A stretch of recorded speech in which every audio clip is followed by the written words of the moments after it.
네, 여러분 반갑습니다. 고급 독서 여름방학 몇 번째 시간인지 모르겠지만 오늘 7월 29일입니다.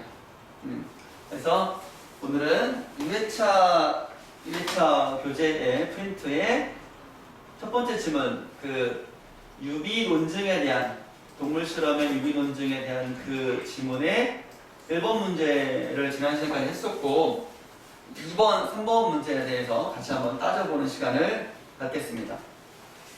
자,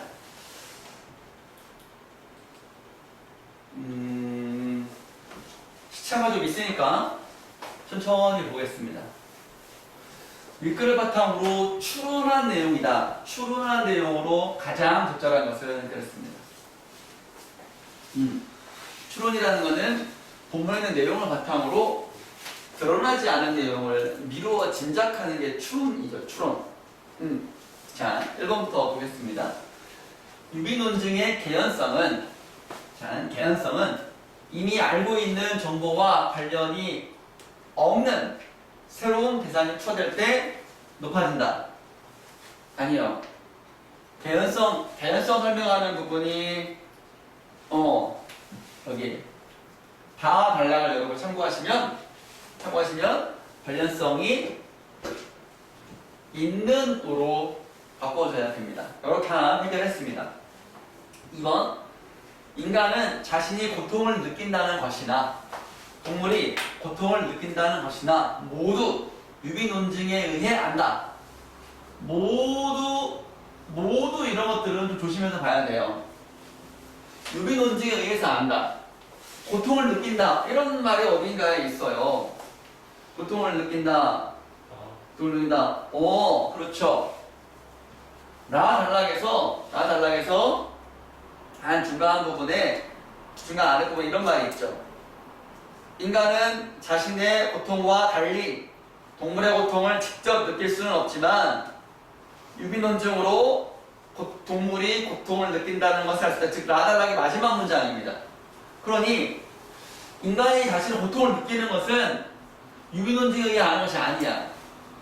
틀렸습니다. 그래서 3번, 인간이 꼬리가 있는 실험 동물과 차이가 있다는 사실. 차이가 있죠. 인간은 꼬리가 없어요. 실험 동물은 꼬리가 있어요. 쥐 꼬리가 있어요.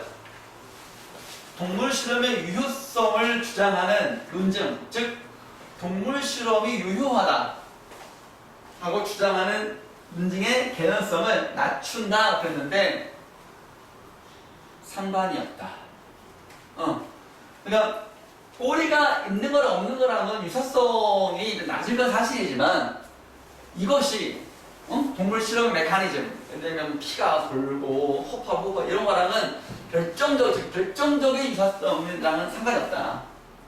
꼬리는 있든 없든 실험 결과에 아무런 영향을 미치는 것이 아니다. 이렇게 이해했었죠. 어디냐? 몇 단락이냐? 꼬리니까 거기 다다가 다 있죠. 4번, 5번 정답이 이제 간추려지고 있습니다. 동물 실험이 인간에게 중대한 이익을 가져다 준다는 것은 한번 끊어주고, 동물 실험의 유효성과 상관없이 알 수 있는 정보이다. 동물 실험이 인간에게 중대한을 가져준다. 이 말이 어디에 있는데? 중대한 이익을 가져준다. 나달락이네?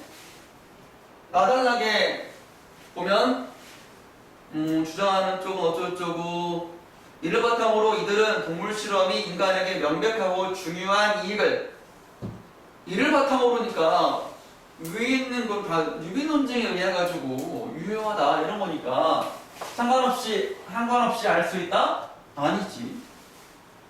5번인가 보다. 5번에 따져볼까? 동물 실험에 윤리적 문제가 있다. 동물 실험의 유효성을 비판하는 입장에 이제 두 번째가 이제 윤리적인 문제가 있다. 주장에는 인간과 동물의 고통을 공평한 기준이란 말이 어딘가에 있어요. 공평한 기준, 거기 마하달락에 세 번째 줄에 공평하지 않다고 생각하기 때문이다. 요런 말이 있죠. 전제되어 있다. 전제됐다. 바탕에 깔려있다. 깔려있다. 깔려있다. 이런 얘기거든요. 그러니까 기능적 유사성 면에서 고통을 느끼는 것은 알 수 있는데 왜 그것을 외면하냐? 왜 외면하고 다른 내 실험이 유명한 것만 인정하냐? 왜 이건 외면하냐? 그런 내용이었었죠. 수요일까지 읽었던 거는. 이렇게 해서 이번 문제는 5번으로 가야 된다. 이렇게 여러분이 근거 찾아가지고 했으면, 이렇게 표시했으면 아주 잘하는 것이다. 이 정도 능력으로 여러분들이 이런 문제 좀 이렇게까지 하면 되겠네? 라고 표시해 두시고 뭐 때문에 아니다. 몇 단의 근거에서 아니다. 이렇게. 자, 3번 가겠습니다.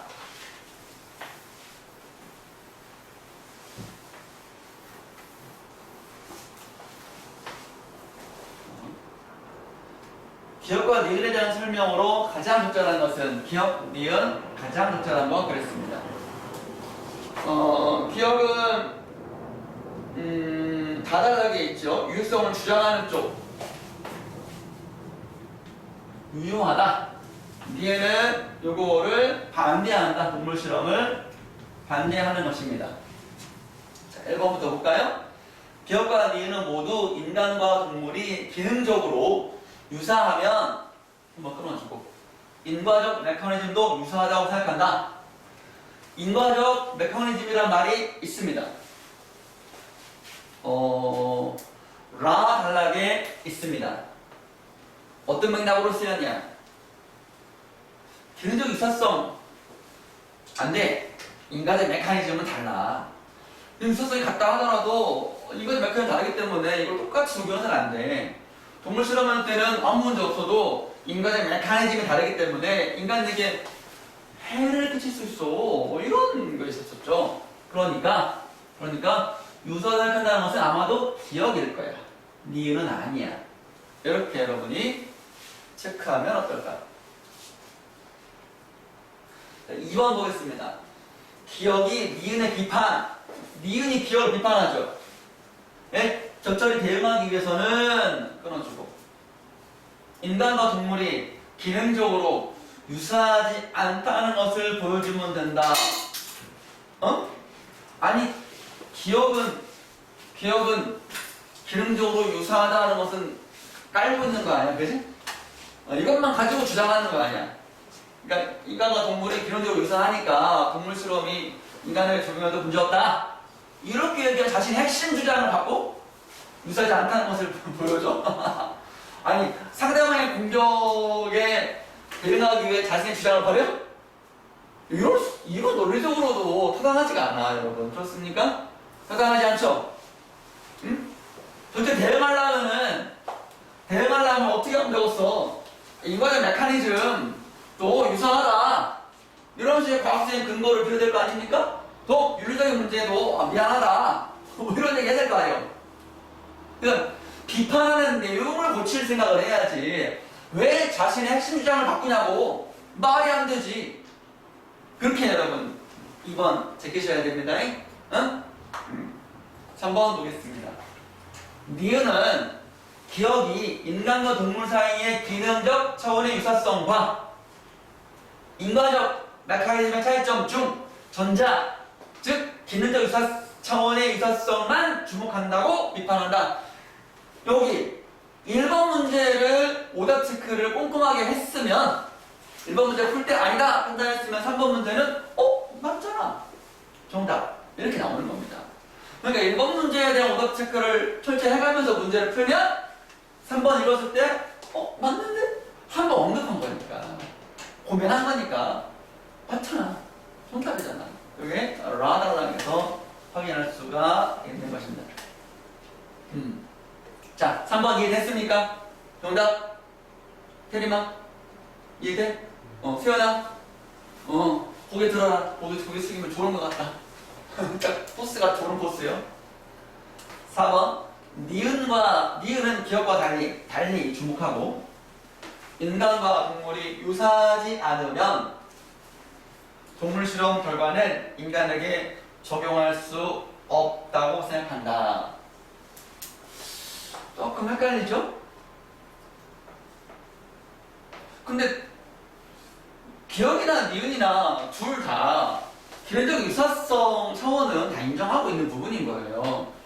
그러니까 달리가 아니라 유사하지 않은 적용할 수 없다고 생각하는 건 기본적인 사실이지.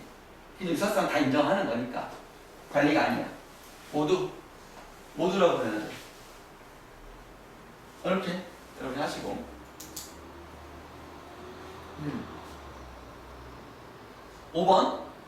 니은은 기억과 달리 인간이 고통을 느끼는 것과 달리 밑줄 그어두고 느끼는 것과 동물이 고통을 느끼는 것은 기능적으로 유사하지 않다고 생각한다. 기억은 본문에 따르면은 인간이 고통을 느끼는 거, 동물 고통을 느끼는 거는 유사하지 않다고 생각한 게 맞아. 근데 니은은 유사하다고 생각하는 거지. 그러니까 비판하잖아. 윤리적인 문제 있다고. 유사하다고 판단하는 거지. 이렇게 붙여야지. 유사하다고 판단하는 거지.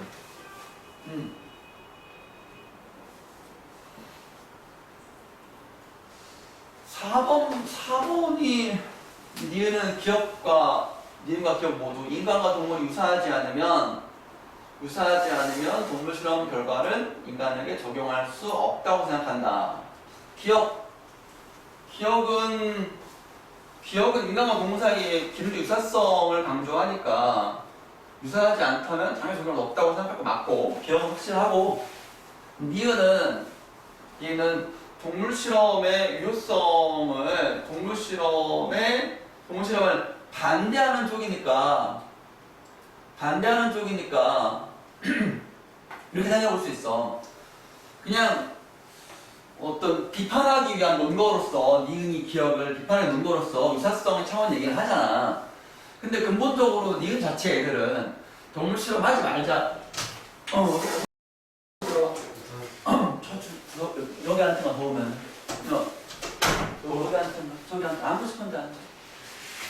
다시 한번 좀 책상 좀 앞으로 당겨가지고 여기 4번에서 니은이 좀 고민이 되는데 이런 차원 고민할 수 있어. 니은이 기억을 비판하기 위해서 기억의 논거 유사성을 얘기는 했잖아. 이런 차원 니는 좀 문제가 있어 라고. 근데 니은 자체만 놓고 보면 이거 보면은 만약에 봐봐, 이게 보면 인간과 동물이 유사하지 않으면 동물 실험 결과는 적용할 수 없다. 거꾸로 동물이 유사하면 적용할 수 있다. 이런 식으로 설명이 가능하잖아. 근데 니은 입장에서는 동물 실험 하지 말자. 적용 반대한다. 이쪽이니까. 그치? 그런 입장에서 본다면은 니은은 안 돼. 난 동물 실험 반대. 이렇게 생각할 수 있어. 어느 쪽으로나 틀린 거야. 알았지? 뭐지? 동물 실험 반대하는 입장이라고. 쌤이 이 논리 여러분 잘 알아야 돼? 오답의 논리? 동물 실험 반대. 동물 실험 자체를 반대한다. 라는 거야. 그러니까 니은을 굉장히 유사성 차원을 본다면은 저게로 보는 것도 달리가 아니라 모두라고 말할 수 있지만 근본적으로 니은은 기억을 비판하기 위해서 기억의 논거를 끌어썼을 뿐이지 니은의 속마음에는 동물 실험의 어떤 이런 말, 야 그럼 인간과 동물이 유사하면 동물 실험 결과는 적용할 수 있냐? 라는 물음에 니은은 아니 내 의도로 그런 게 아니고 나 동물 실험을 아예 자체를 반대하는데 니들 논거 비판하려고 내가 이런 얘기 했을 뿐이지 나는 내 마음속에는 동물 실험 자체가 반대야. 이런 논리로 니은을 제끼는 게 좀 더 근본적인 첫 해결 방법이야. 이해했어요? 5번 했지? 이렇게 해서 지난 시간에 못했던 두 문제를 해결했고요. 앞부분 들으면 돼. 쌤 영상 링크 보내줄게. 쌤이 엄청 설명 열심히 했어. 너무 궁금해. 자, 이제 여러분들과 오늘 지문 5번, 6번, 7번을 해결하겠습니다. 지문이 좀 길어요. 그리고 내용이 많겠죠, 아무래도. 문제도 5, 6문제인데 쌤이 이제 핵심적인 문제만 좀 따왔어요. 쌤이 줄면 안 된다. 자, 여러분 쪽 3쪽을 펴주세요. 자, 용어들도 많이 나오고 그래서 잘 봐야 돼요. 내용이 좀 융합되기도 해. 철학 얘기하다가 갑자기 경제 좀 들어가고 역사 좀 들어가고 막 그래. 자, 한번 읽어오는 것이 숙제가 읽어오고 문제까지 풀어보는 거예요. 시원아? 저랑 자네는? 아? 자네는? 아니. 아, 그래? 자네는? 아주 훌륭합니다. 잘할 자식이 보여? 이렇게 시작하는 거야. 어렵잖아. 어려우니까 처음에는 첫술에 배부르진 않아. 솔직히도 한 걸음부터야. 뚜벅뚜벅 걷다 보면 언젠가 간다고. 포기하지만 말하고. 자세는 잃어버리지만 포기하지 말고. 자세가 중요해. 태도가 중요해. 자, 가나 세트 지문입니다. 그 다음 지문에서는 항상 이렇게 세트 지문이 나와요. 가와 나의 입장의 차이가 미묘하게 있다. 그것도 눈여겨봐야 된다. 이렇게 세트 지문. 자, 세트 지문. 입장이나 관점의 차이 또는 공통점에 주목해야 한다. 주목해야 하는 스킬을 여러분이 갖춰야 합니다. 메모하셔. 똑같이 메모해. 메모해야 남는 것이다.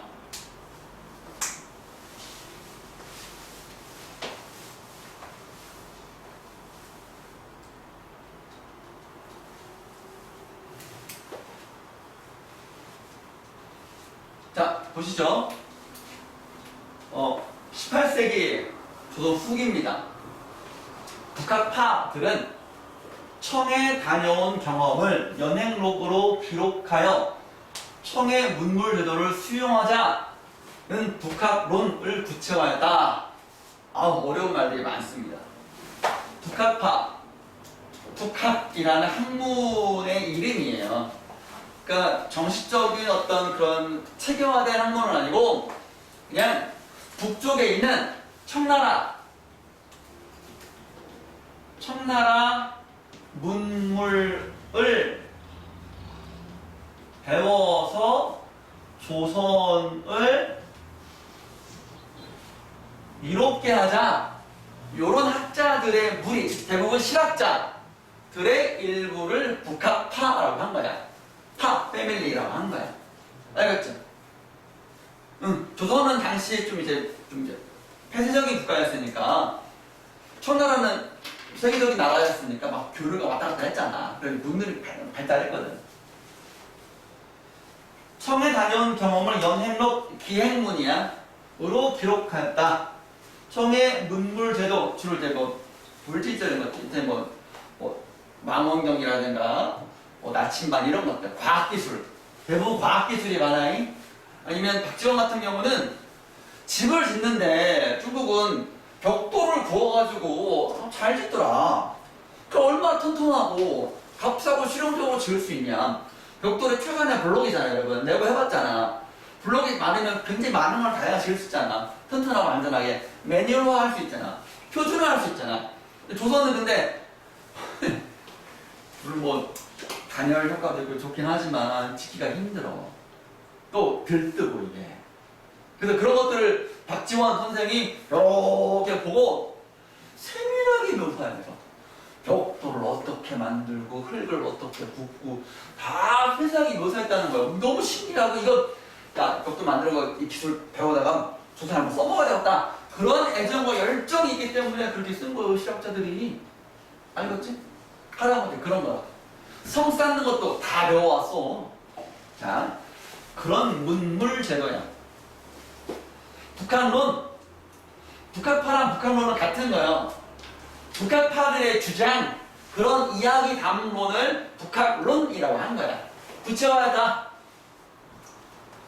이들은 개인적인 학문 성향과 관심에 따라 주목한 영역이 서로 달랐기 때문에 이들의 북한론도 차이를 보였다. 관심사가 달랐다. 이들에게는 동아시아, 중국, 한국, 일본, 동아시아에서 문명의 척도, 문명의 기준, 여기는 중화관념, 중화가 중국을 세계의 중심으로 보는, 중국이 세계의 문명의 1등으로 보는 태도가 중화야, 중화 주변에 다 뭐가 있어? 오랑캐들밖에 없는 오랑캐. 그중에 조선은 제1의 오랑캐. 나머지 애들은 제2, 제3, 제4 아래 것들. 그 동이, 북적, 낭만, 서용 이렇게 했었어요. 중화관념이 청의 현실에 대한 인식에 각각 다르게 반영된 것이다. 요 문장 조금 중요한 문장이고 조금 생각할 만한 문장입니다. 별표 쳐주시고.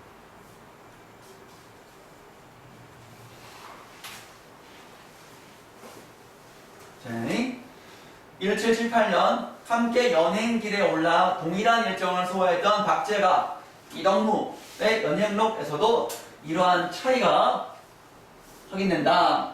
그러니까 조선의 학자들은 기본적으로 여러분, 북학자든 뭐든 기본적으로 성리학자이기 때문에 마음속에 어렸을 때부터 중화관념이 있었다.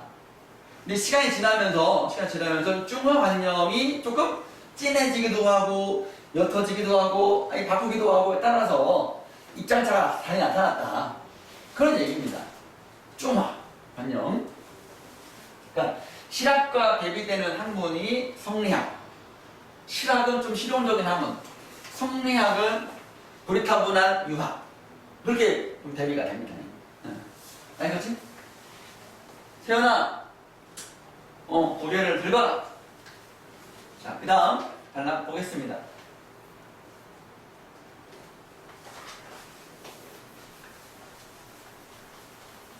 자, 독학이라는 목적을 지향했던 박제가 이덕무니까 박제가가 인식했다, 판단한 거야. 청의 현실은 단순한 현실이 아니라 조선이 지향할 가치 기준. 지향할 가치 기준이래. 완전 청나라 배워야 되겠다. 청나라 짱이다. 이렇게 얘기했던 거예요. 기준이다. 북학의 책에 묘사된 청의 현실은 특정 관점에 따라 선택 및 추상화된 것이었으며 그런 청의 현실은 그에게 중화가 손상 없이 보존된 것. 그리고 중화관념이 손상이 없이 그대로 보존된 것이다. 여기 살짝 이제 여러분들이 그냥 읽으면 되는데 일단은 왜 중화가 손상이냐 보존되냐 이런 얘기가 왜 나오냐면 여기 보세요. 여기 명나라, 청나라. 명나라는 중국의 본래 종족 한족이 세운 나라고, 청은 북쪽의 오랑캐인 걔네들, 만주족이 세운 나라야. 그래도 우리나라 병자호란, 여러분 아시죠? 병자호란, 캐리어 병자호란 알지?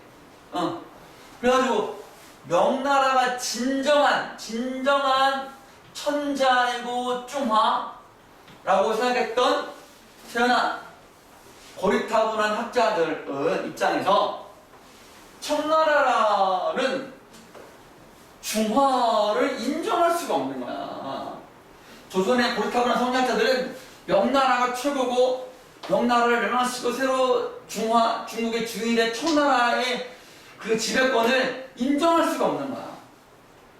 그러니까 청나라가 들어옴으로써 이 세상에 중화는 없어졌다.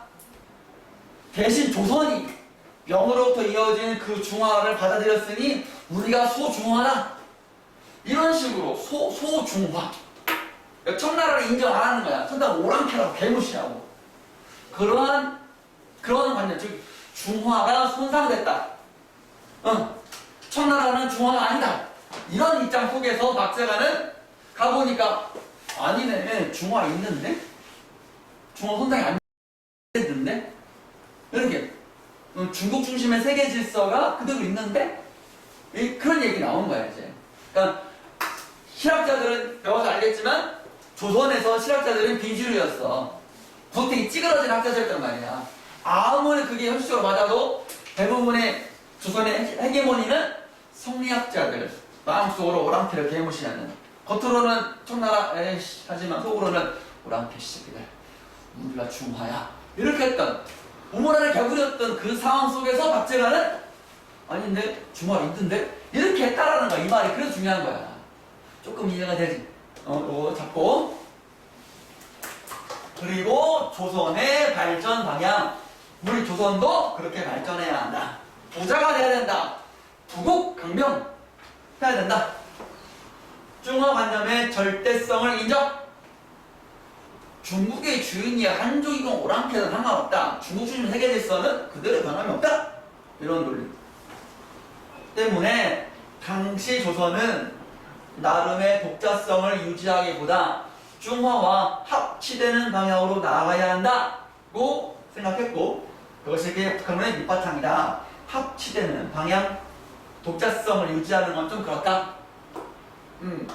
그렇다고 중국의 속국이 되자 그건 아닌 거예요. 그건 독립성, 자주성이 없어지는 거니까. 명에 대한, 봐봐, 명청, 명나라, 명에 대한 의리를 중시하는 당시의 주류 성리학자들의 견해에 대해 그 박제가는 의리 문제는 청이 천하를 차지한 지 100여 년이 지났다. 자연스럽게 소멸된 것이다. 이제 와서 지금까지 명에 대한 의리를 따져? 세상 물정 모르는 개구락지들아 라고 지금 살짝 욕하고 있는 거지. 여기도 청문물 제도의 수용, 받아들이는 것이 가져다주는 이익, 아까 말했잖아. 이익, 조선을 배불리 여기는 거, 부하게 만드는 거 하며 북한론의 당위성, 북한론이 필요하다. 그렇다면 성리학 버려라. 설파, 주장했다. 설득하여 파괴했다. 이런 식으로 논증했다. 설파, 여기까지. 하였다. 그렇지만 대체로 이익 추구에 대해 부정적이었던 주자학자들이 바로 주류 성리학자들이야. 성리학자들은 고고한 척 하는 거지. 선배가 무슨 돈? 선배가 무슨 이익을 원해? 선배는 사농공산 천한 상것들처럼 돈을 밝힌다고? Sorry. 돈을 밝힌다고? 안 했다는 거야. 그러니까 당시 주류학자들은 야, 돈을 벌어? 이익을 추구해? 무슨 이건 고고한 척 해야지. 야, 꺼져 했는데 박제가는 아니다. 이익을 추구하는 것은 인간의 자연스러운 욕망으로 긍정했고, 양반도 이익을 추구하자, 바꾸자, 부자 되는 게 뭐가 나쁘냐, 부자가 돼가지고 막 나눠라, 이런 입장으로 바꿔야 한다라는 주장이었던 거예요. 이해가 돼? 그러니까 조선이라는 현실 속에서 어떻게 하면 백성들에게 이 고루 이익이 될까를 고민했던 과정에서 이런 입장이 나온 거지. 자, 잘 이해하길 바라. 그래서 실용적인 입장. 그 다음 이번에는 이덕무 얘기 나오잖아요. 박제가 얘기 나왔고 이제 이덕무 얘기 나오는 거예요. 이제 이덕무는 이견기를 조술하면서 책이 나와. 그치? 책의 내용을 보니까 이런 입장이더라. 조술하면서 청의 현실을 객관적 태도로 들춰졌다. 객관적 태도 밑줄. 나름대로의 이제 균형 잡힌 시각으로 한쪽으로 치우치거나 청을 최고로 보거나 청을 개무시하는 게 아니라 나름 중립적인 객관적 태도로 보고 노력했대. 잘 정비된 마을의 모습을 기술, 기록하며 그는 황제 행차에 대비하여 이루어진 일련의 조치가 인생과 무관하다. 인생과 무관하다고 지적했다. 지적했다는 얘기는 비판했다는 거예요. 요 문장 여러분 그냥 넘어가면 안 돼. 곱씹어야 돼. 잘 정비된 말의 모습 보면서 이게 황제가 지나갈 때 잘 지나가려고 백성들을 괴롭힌 것이다. 백성들 가까이 걸어가지. 야, 도 닦고. 우리가 쓸 것도 아닌데요. 우리 이 정도면 되는데요. 지랄, 막 황제 지나가는 길에 이거 도로 정비하는데 나 혼나거든? 빨리 에이씨, 안 해! 딱 때리고 막 그랬다는 거야. 그걸 보고 이덕무는 이거 백성들의 삶을 좀 괴롭혔겠는데 너무한데? 이렇게 봤다는 거지. 알겠지? 지적했다. 하지만 청문물의 효용성, 효용, 쓸모있음을 도외시하지 않고 무시하지 않고 박자와 마찬가지로 공통점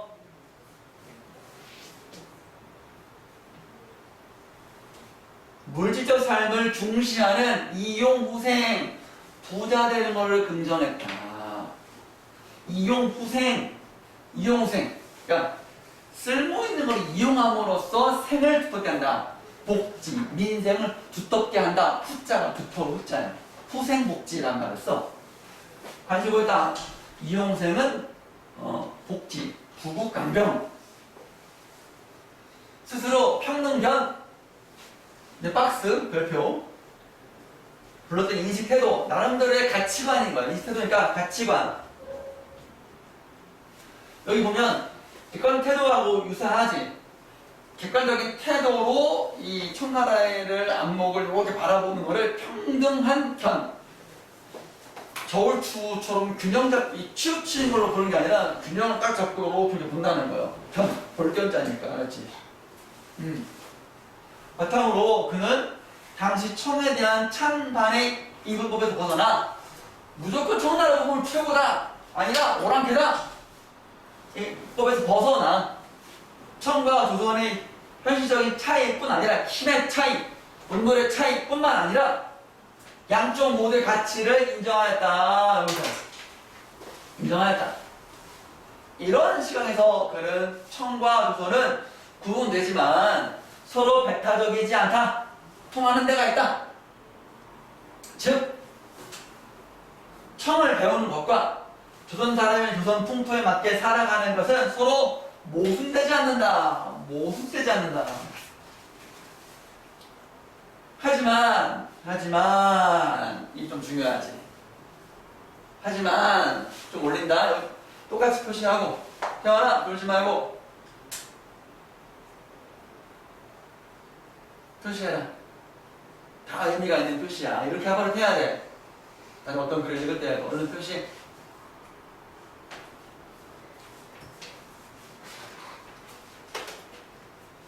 자, 넘어간다.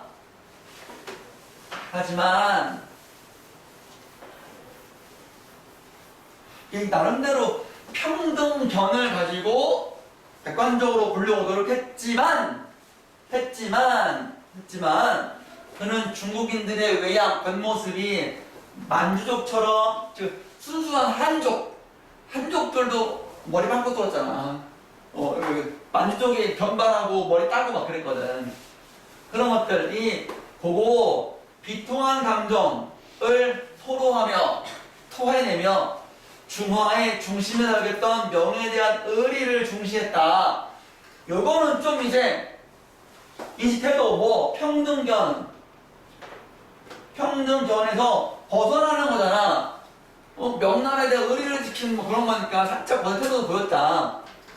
그러니까 박재가와는 달리 이덕무는 조금 중화관념에 대해서 약간 좀 아쉬움이 있는 거야. 미련이 있는 거였던 거예요. 알았지? 요런 얘기. 이런 말이 좀 중요한 거예요, 이제. 중화관념에 대해서 얘기하고 있는 거니까. 학자마다 차이가 있잖아, 그치? 오케이? 요 정도. 잡고. 그 다음에 이제 글 두 번째, 세트 지문의 두 번째, 나 지문 보겠습니다. 나 지문 보면은 요거는 이제 동아시아사, 중국 역사 같아. 그 역사에 대한 얘기인 것 같아. 여기서 교과서를 딱 까온 것 같은 느낌이 들어. 자, 보자고. 태연아, 수업 시간에 집중해 들어야 돼. 수업에 집중하지 않으면 다시는 회복이 안 돼. 지금의 현장감, 이 시간에 주는 현장감은 영상으로도 안 되고 보강으로도 될 수가 없어. 될 수가 없어. 들었을 때, 딱 느낌을 잘 가져야 돼. 느낌을 살려야 돼. 그러면 어떤 내용인가? 18세기 후반 중국은 명나라 이래니까 청이야, 청. 청의 경제 발전이 정점에 달해 있었다. 굴리면 요거 쓸래? 가지고 가.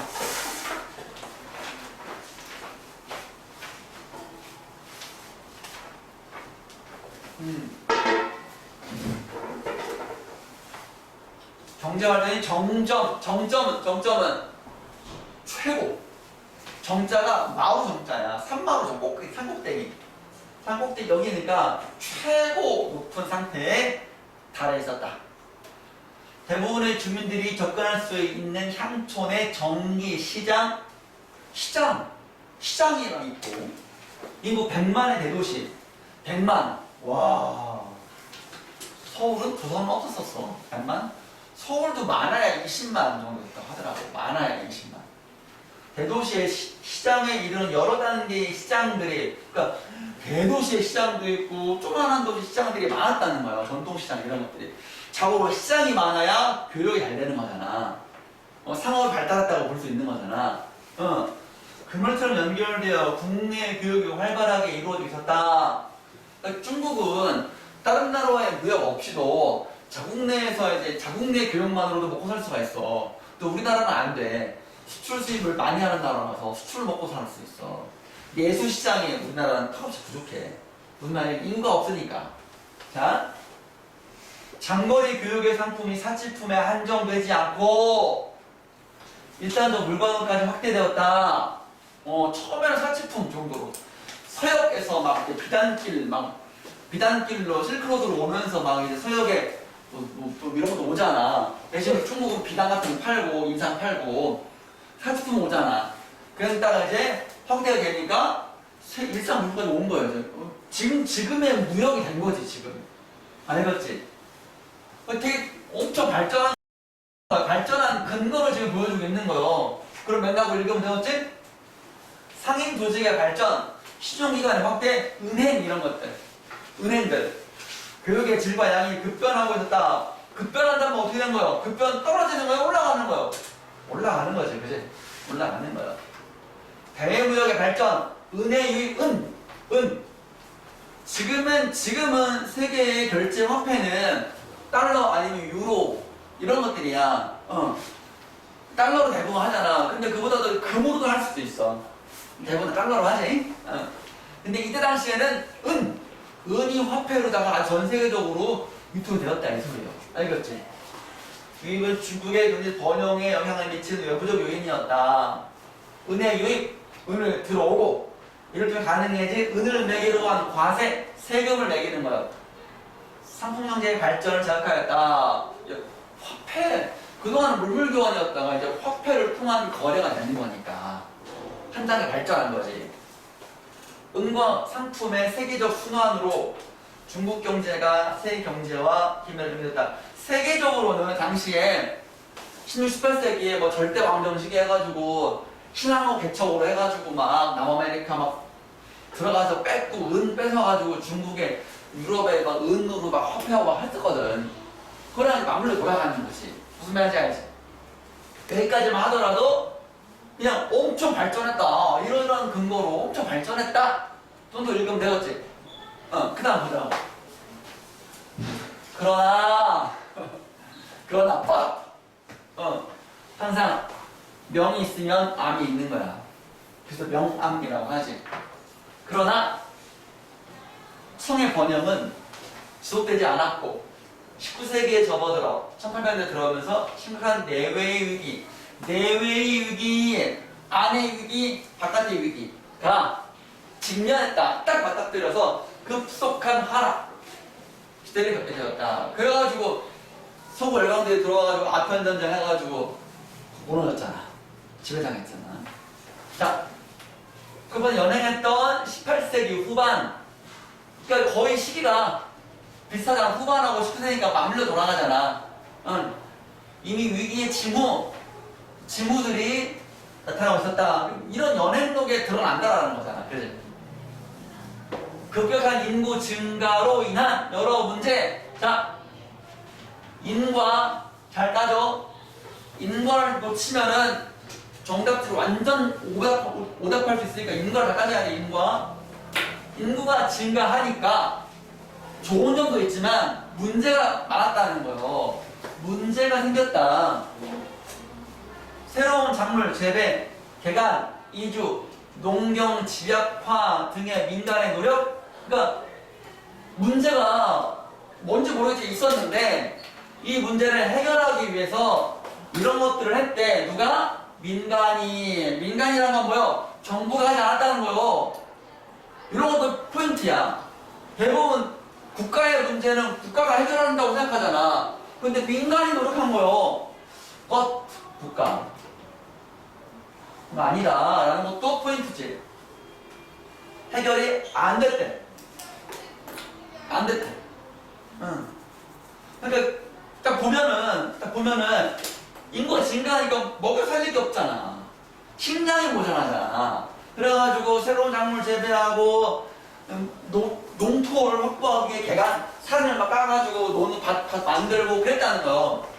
또 막 저기를 보내고 막 이제 도시가 너무 많으니까 저를 보내고 농경을 집약해가지고 또뭐 거름도 줘가지고 기술을 해가지고 다니면서 땅 현장을 늘리기 위해서 어떻게든 먹여 살리려고 그렇게 했는데도 불구하고 안 됐대. 그러면 여러분 도시화되면서 우리가 난소공인이 뭐 하면서 항상 도시 빈민이 생기잖아. 슬럼가가 생기잖아. 그지? 그런 일로 발생하는 문제들 이 해결이 안 됐대. 자, 그 얘기가 나옵니다. 이제 인구 증가로 이주 도시화가 진행되는 가운데 도시로 오는 거겠지? 전통적인 사회 유대가 약화되고 단절된 사람들이 상호 부조 관계를 맺는 결사 조직, 그러니까 전통적인 사회적 유대, 우리 마을 사람들의 이런 것들. 근데 그게 깨져가지고 어떻게 살아남기 위해 이 사람들이 새로 상호 부조, 상호 도와주는 관계를 맺는 결사 조직, 어떤 클럽 이런 것들이 성행하였다. 많이 만들어졌다. 살아남기 위해서 어떻게든. 이런 결사 조직은 불법적인 활동으로 연결됐다. 그래서 필평천국에 나온 이런 것들이 있었잖아. 그지?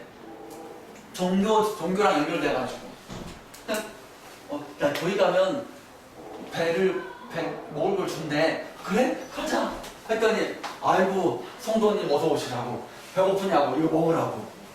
먹으면서, 아이고, 저기만요. 이런 얘기를 가끔 심어주고. 그러니까 처음에는 먹을 거 먹으려고 갔는데 나중에 들고 보니까 우리가 그만하게 산 거는 저놈들이 뺏어갔기 때문이다. 그래요? 하면서 이제 막 박수를 시키는 거예요. 그래가지고 반란부대 만들고 그랬다는 거예요. 중국 워낙 크니까. 연결되곤 했고, 위기 상황에서는 반란의 주적 기반, 그치? 먹고 살기 힘드니까. 기반이 되었다. 인력에 기초한 관료사회의 부정부패가 심화된 것 역시 인구 증가와 무관하다. 즉 인구 증가로 인해 관료사회의 부정부패가 심화되었다. 이런 얘기지. 왜? 교육받은 지식인이 늘어났지만 흡수할 수 있는 관료 조직의 규모는 정체. 인구가 늘어났지만 조직을 더 만들 수는 없잖아. 자리가 부족한 거예요. 올려놓은 사람 많은데 자리가 부족하니까 아는 사람 꽂아 넣는 거지. 돈 받고 꽂아 넣는 거예요. 자, 경쟁의 심화가 종종 불법적인, 잠깐만.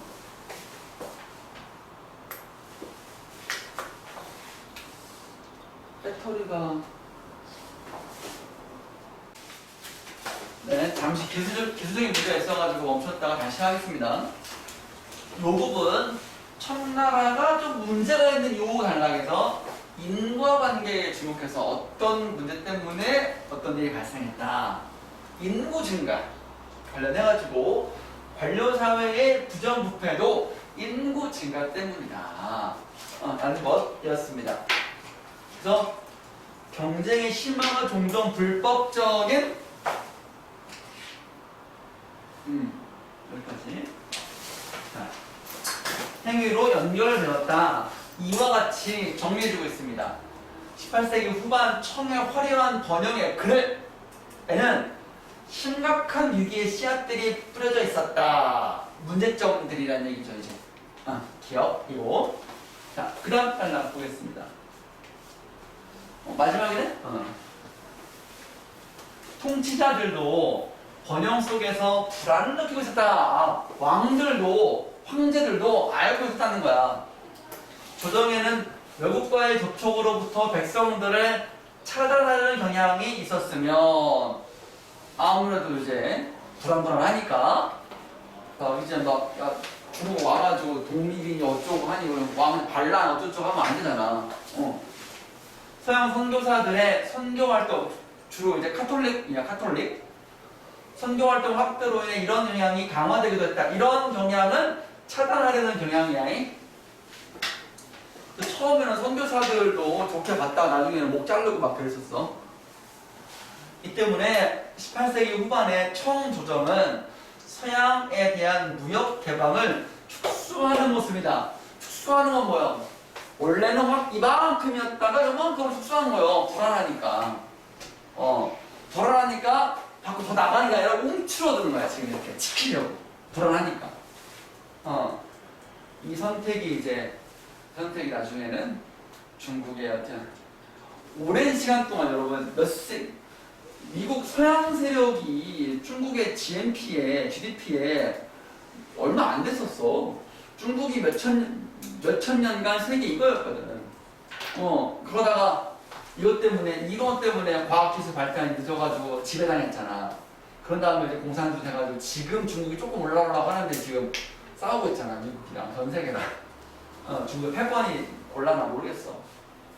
그러나 그때까지는 위기가 본격화되진 않았고 소수의 지식인들만 이 사회변화의 부정적 측면을 염려하거나 개혁 방안을 모색하였다. 끝내 이것은 받아들여지지 않았고 해결이 안 됐다. 그래서 몰락하게 되었다. 이거야. 그 정도. 자, 뒤에 문제가 몇 문제죠? 네 문제인가요? 네 문제. 여러분들에게 선생님 기억나니 문제? 문제 풀어봤어? 여러분들이 선생님이 시간을 조금 줄 테니까 이제 뭐 문제풀이 연습도 해야 되는 거니까 시간을 선생님이 한 10분 정도만 줄게요. 10분간 문제를 한번 꼼꼼하게 한번 해결해 보세요. 오답실까지 해가면서.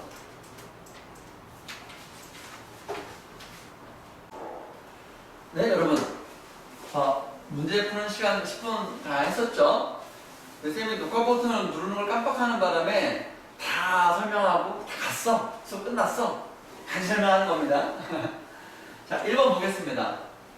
가에 대한 설명으로 가장 적절한 것은 여러분 다시 말씀드리지만 매력적인 뭐가 있다.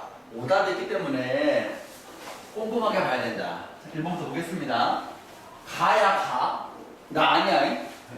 가는 18세기 중국에 대한 학자들의 견해. 누구? 박제가하고 이덕무 제시했고, 그런 견해 형성 배경, 왜 이 박제가와 이덕무는 이러한 것을 갖게 되었느냐. 그 2단락 3단락의 초반부에 이런 얘기 나오고 가의 1단락에 이런 거 나옵니다. 견해 간의 차이, 이런 것들을 이제 3단락 같은 경우에도, 가의 3단락 같은 경우에도 그래도 이덕무는 박제가와 이런 점에 공통점이 있고 차이점이 있다. 그런 문장들 선생님이 아까 지문 설명하면서 언급했던 것들 여러분이 염두에 두시면 어떨까? 설명하고 있다. 딱히 문제가 없어. 걸리는 게 없단 말이지.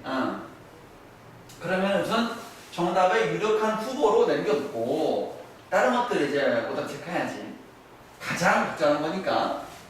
2번 가는 18세기 중국을 바라보는 사상적 관점을 제시했다. 사상적 관점 누구? 박지원이래. 박제가는 이렇게 봤고 이동훈은 이렇게 봤다. 괜찮지?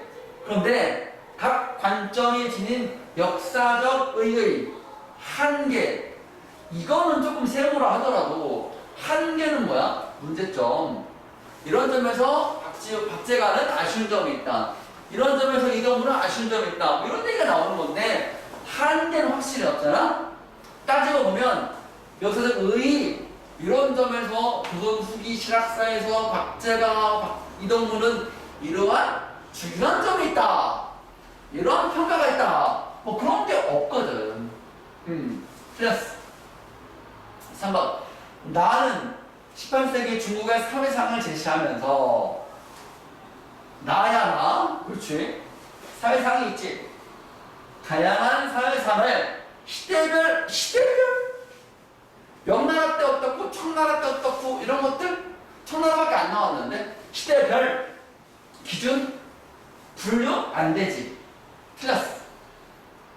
또 4번 18세기 중국의 사상적 변화다. 아니 18세기 나는 뭐냐면 청나라의 경제적인 번영의 내용과 그 번영이 인연이 있는 문제점에 대한 얘기를 하고 있는 거잖아. 사상적 변화, 무슨 명나라는 양명학, 성리학의 발전이잖아. 청나라는 고증학 이런 거거든. 양명학, 고증학 이런 반구도 없잖아. 땡. 그러한 변화가 지니는 긍정적, 부정적 측면도 언급이 안 되어 있어. 사상 얘기를 안 했어. 5번 보자.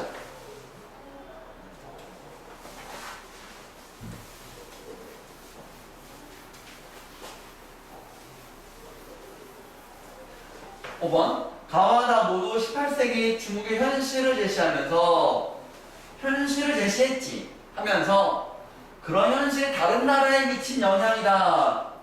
조선밖에 없잖아. 근데 나는 확실하게 조선 얘기가 없잖아. 가에서도 중국의 어떤 문물을 받아들여서 조선을 부강하게 하자. 주장일 뿐이야, 주장. 실제로 청나라의 제도가 조선에 들어왔냐? 조선은 성리학자들 때문에 실학자들은 발렸다니까. 저거는 이제 아래였단 말이야. 택도 없지. 영향을 미치지 않았다. 얘도 없다. 살인의 시도 없다. 정답이 아닌 건 진짜 아무것도 아니야. 이거 틀렸지. 요거는 맞지만 요게 틀렸다. 여러분. 1번 문제 이렇게 해결했습니다. 2번 문제 가겠습니다. 가의 박제가와 이동무에 대한 이해로 적절하지 않은 것은 1번 박제가는 청해 문물을 도입하는 것이 청해 문물을 도입하자라는 말을 했어요. 중화를 이루는 방도다. 중화를 이루는 것이다. 박제가는 청이 곧 중화를 갖고 있는 것이다. 명나라에 대한 의리는 소멸된 것이다. 그러면 또 청나라와 조선을 이제 청나라급으로 조선을 올리면 자연스럽게 중화가 되는 것이다. 이런 문장들이 본문의 2문단에 있어요. 가의 2문단에 있습니다. 근데 명시적으로 중화를 이룬다, 방도 이런 말은 없지만 중화가 손상 없이 보존되는 것이자 조선의 발전 방향이다. 이런 말도 있고 또 중화와 합치되는 방향으로 나아가야 한다. 이런 말도 있고 이런 것들을 바탕으로 했을 때 이 박제가 봤을 때 청해 문물을 도입해서 청나라처럼 부강하게 되면 청의 중화는 곧 우리 조선의 중화가 될 것이다. 즉 청처럼 세계의 중심 국가가 될 것이다. 이러한 얘기를 하는 거거든요. 문제가 없어. 딱히 문제가 없어. 그래도 의심스러우니까 끝까지 보자. 2번 박제가는 자신이 파악한 청의 현실을 조선을 평가하는 기준이라고 생각했다. 청의 현실을 조선을 평가하는 기준. 평가하는 기준. 평가라는 말은 본문에 없긴 없어요. 그렇지만 어떤 말이 있냐면 역시 이제 가의 박제하니까 인문단이겠죠. 이런 말이 있어. 두 번째 줄에 무슨 말이 있냐면 박제가 인식한 청의 현실은 단순한 현실이 아니라 조선이 지향할 가치 기준. 조선이 지향할 가치 기준이라는 말이 있어요. 조선이 지향 따라야 할 가치 기준이다. 그럼 평가라는 말은 뭐겠어? 조선이 청의 현실만큼 못 따라간다. 문제가 있는데? 라고 말하는 자체가 평가 아닌가? 괜찮지? 3번 이동무 청의 현실을 관찰하면서 이면에 있는 민생의 문제를 간과하지 않았다. 지나치지 않았다. 이 민생의 문제를 중점적으로 봤다. 이런 대답이거든요. 어디에 있냐면 가의 산문단이지. 산문단의 그 잘 정비된 마을의 모습. 잘 정비된 마을의 모습을 설명하는 대목이 있어. 거기서 뭐라고 말했냐면 일련의 조치가 민생과 무관하지 않다. 무관하다고 지적하였다. 민생과 무관하다. 백성들의 삶과 무관하게 도로 닦았다. 황제한테 잘 보이려고. 요거 백성이 민생을 생각하는 이동무의 마음을 엿볼 수 있는 거라고 쌤이 지문 읽을 때 설명했었죠. 기억나십니까? 그것 때문에 얘는 적절한 이해야. 4번 이동무는 청문물의 효용성을 긍정했지. 어디에? 산문단의 네 번째 줄에 하지만 청문물의 효용성을 도외시하지 않았다라고 했잖아. 긍정하면서 청의 중화를 보존하고 있다. 아니야. 하지만 가의 산문단의 끝부분에 하지만 이하 문장에서 평등견에서 벗어나는 견해인 중화의 중심을 알겠던 산문단 끝에 세 번째 줄이야. 중화의 중심을 알겠던 명에 대한 의리.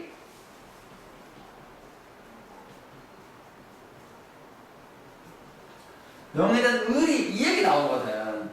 그런데 청이 중화를 보존하고 있다? 아니지. 명이 중화를 보존하고 있는데 그게 망해가지고 청나라가 있다. 아쉽다. 청에는 중화가 없다. 이런 맥락이잖아. 그래서 1번은 맞게 되는 거지.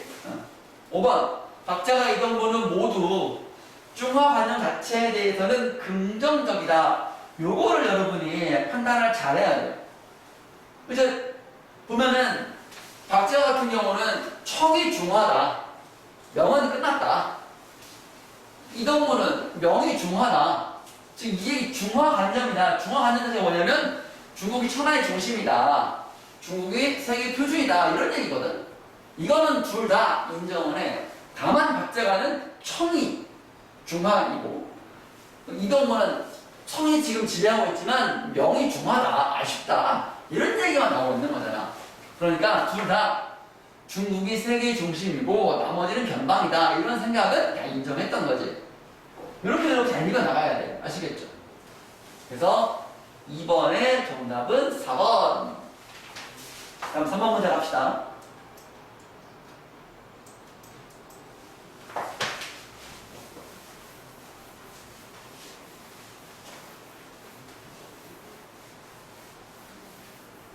확실히 학생을 독후하는 거랑 혼자 하는 거랑 좀 차이가 있네. 평등견에 대한 이동무의 평등견에 대한 이해로 가장 적절한 거 그랬습니다. 산문단이죠. 가의 산문단의 평등견은 어떻게 했냐 라는 얘기를 여러분 잘 보시면 거기서 이제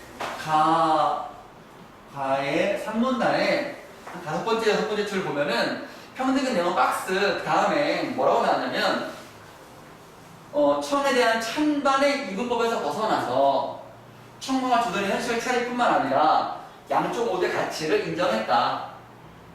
청과 주선은 구분되지만 서로 배타적이지 않다. 나름대로의 객관적이고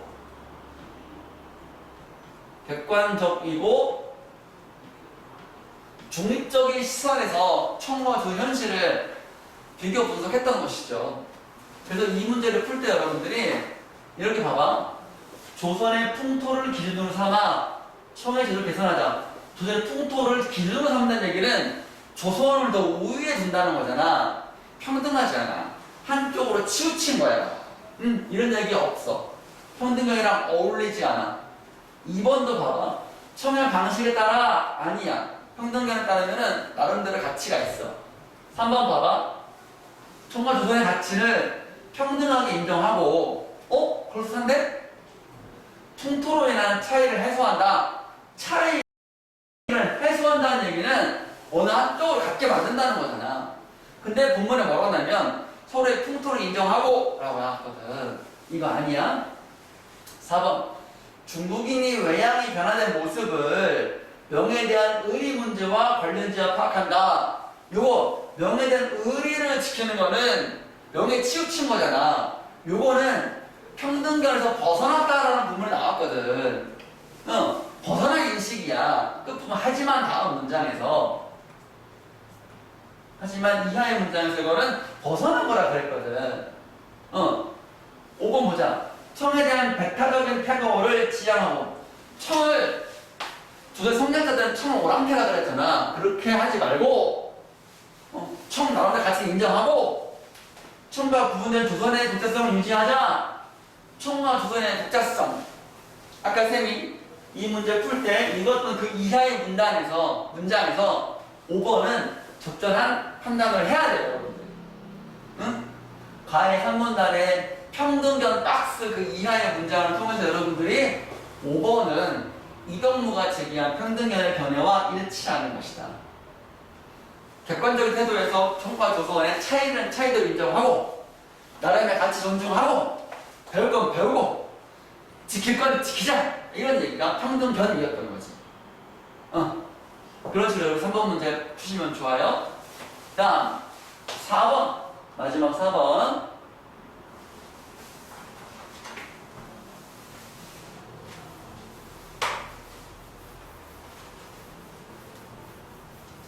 4번의 기억의 의미가 뭐냐? 문맥을 보려 하는 거예요.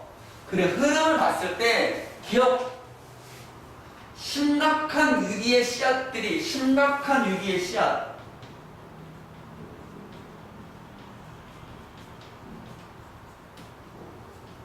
위기의 씨앗이다. 위기의 시작이다. 뭐 이런 얘기 아닙니까? 환경 조절하는 건 뭐냐?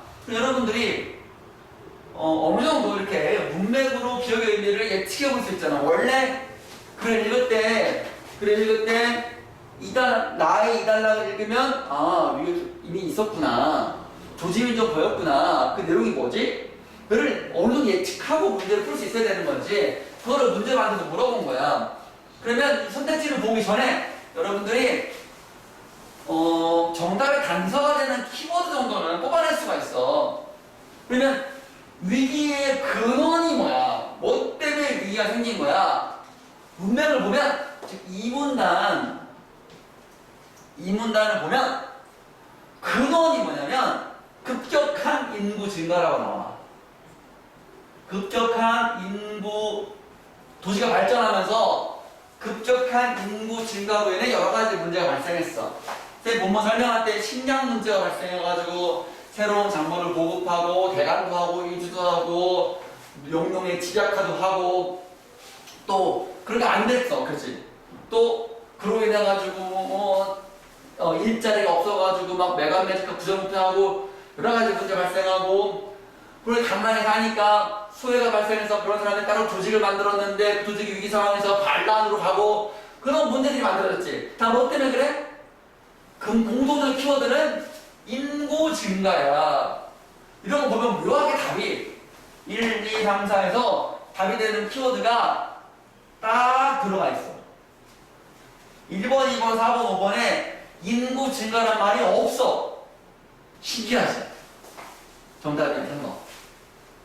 반란의 위험성 증가 등 인구 증가로 인한 원인.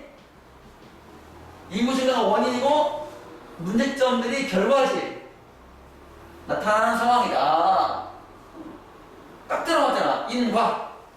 본문 읽을 때도 인과 중심으로 뭐라 그랬잖아. 인과를 보되 원인이 뭐냐, 근본적 원인이 뭐냐, 그로 인해 생긴 결과가 뭐냐를 판단해 보라 그랬지. 1번 뭐가 틀렸나 봅시다. 새로운 작물의 보급이 증가했지. 뭐 때문에? 이건 결과야. 뭐 때문에? 인구 증가 때문에. 저기 번영을 이뤘어? 아니? 실패했잖아. 보급 증가 실패했잖아. 그지? 2번 신용량 확대, 교육의 질병이 급변하고 있다. 아까 급변했을 때 늘어나고 있다고 보면 읽었지? 이거는 뭐야? 위기 상황이 아니야. 나의 첫 번째 문단에 나왔던, 나의 1문단에서 나왔던 얘는 현재로 번영했을 때 그 얘기니까 위기랑은 상관이 없지. 아예 발생이 없어. 근데 틀린 말은 아니야. 위기랑 관련 없어도 정답이 아닌 거지. 4번 이주 농경 시작화 이거랑 관련이 있지? 얘도 결과야. 얘네들은 조정해서 추진 정책 아니? 본문 읽어보면 민간의 노력이라 그랬어. 민간의 노력. 민간의 노력이라는 말이 이 문단, 나의 이 문단에 위에서 6번째 줄에 나와 있어. 민간의 노력에도 불구하고 실패하였다. 알겠지? 그냥 넘어갈 수 있다니까. 본문 읽을 때 민간, 조정, 정부 이런 말들. 5번 사회적 유대의 약화로 이런 말 있지.